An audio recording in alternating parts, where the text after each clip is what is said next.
March 31, 2026 செவ்வாய்க்கிழமை. இந்த நாளில் இந்த வழிபாடு செய்தால் நினைத்தது நடக்கும் என்று சொல்கிறார்கள். இது உங்கள் டெய்லி வழிபாடு. தினமும் வழிபாடு தெரிந்து கொள்ள சப்ஸ்கிரைப் செய்ய மறக்காதீர்கள். மார்ச் 31, 2026. இந்த நாளின் நல்ல நேரம் காலை 7:30 மணி முதல் 8:30 மணி வரை. மாலை 4:30 மணி முதல் 5:30 மணி வரை.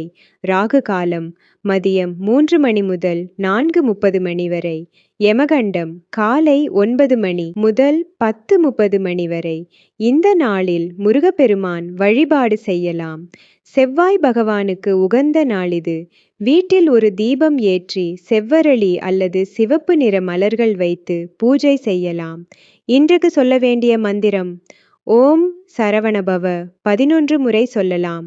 முருகனை வழிபாடு செய்தால் தடைகள் நீங்கும், தைரியம் பிறக்கும் என்று நம்பப்படுகிறது. இன்றைய வாசகம்: நம்பிக்கையே வாழ்வின் வெற்றி. வேல் உண்டு வினை இல்லை என்று கமெண்டில் போடுங்கள். இது உங்கள் டெய்லி வழிபாடு. சப்ஸ்கிரைப் செய்ய மறக்காதீர்கள்.